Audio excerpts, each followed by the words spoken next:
Okay, here we are, making progress on my piece of volcanic rock.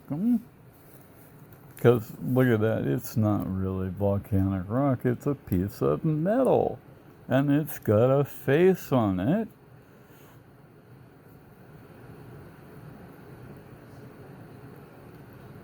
It's a hologram made out of AUPT.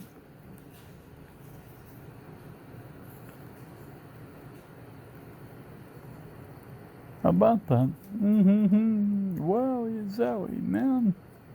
And it's got these cool patterns on it. Look at that.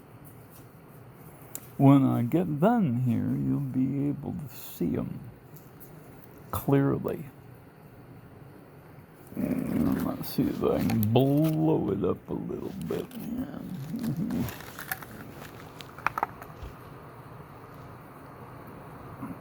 And that pattern is created by the little hoppers with the AUPT. The hoppers just get smaller and smaller and smaller, and they go all the way down to the atom size, to the atomic size. And indeed, inside those hoppers, eventually it gets down to the atom size.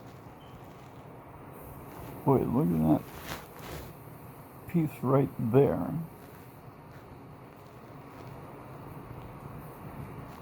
Isn't that something? It's like a spiral inside the hopper. And so when we use it as a catalyst for chemical reactions, the stuff goes in those hoppers, and we pull it in by passing current through the metal and creating polarity, so that we can attract to either as an anion or as a cation, and you can make them or pull them into the metal, and they react inside those hoppers. That's what makes platinum so very, very, very, very useful. That's why it does what it does.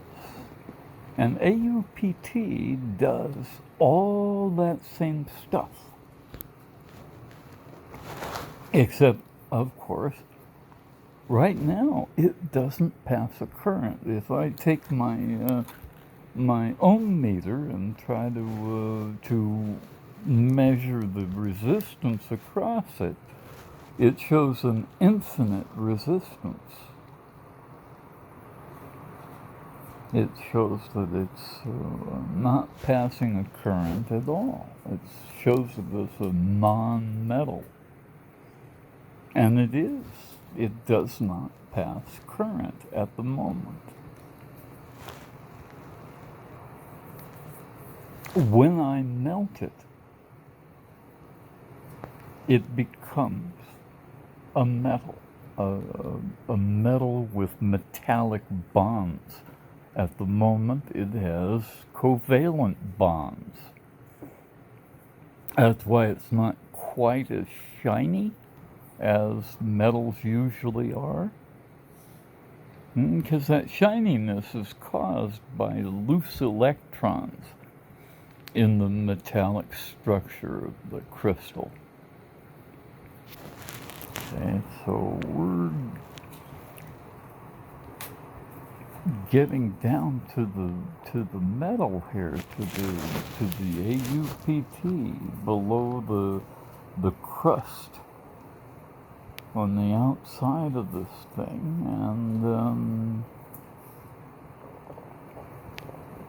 it's getting shiny. It is getting shiny. So I'm still learning about this stuff. I don't know enough to say gee, it's doing this because of this, because up until about 3 weeks ago, I didn't know it existed as a native metal. I started making predictions and taking random samples.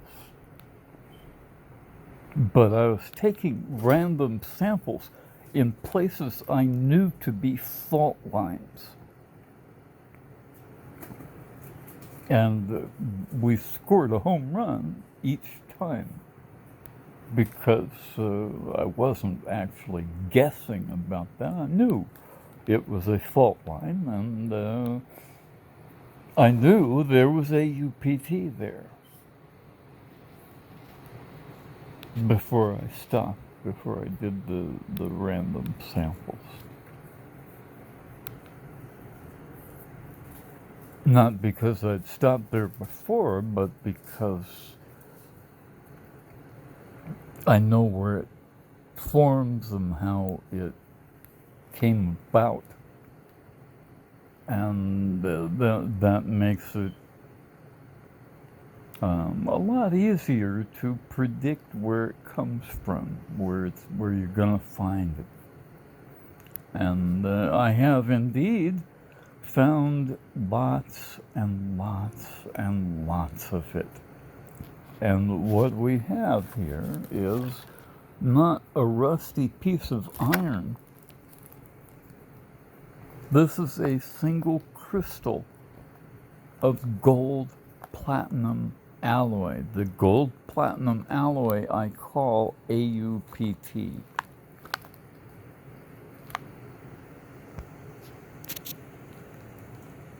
And when I melt it back into a metal, and I say back, I don't know if it ever was a metal, but they establish metallic bonds when I melt it, and it is then a regular metal, just like any other metal. Except it's very, very hard. This is as hard as rubies and sapphires. It's that hard. It's 9 on the Mohs scale of hardness. And it is a room temperature superconductor, because of the molecular structure of gold and platinum together. Because of that extra atom. Ha!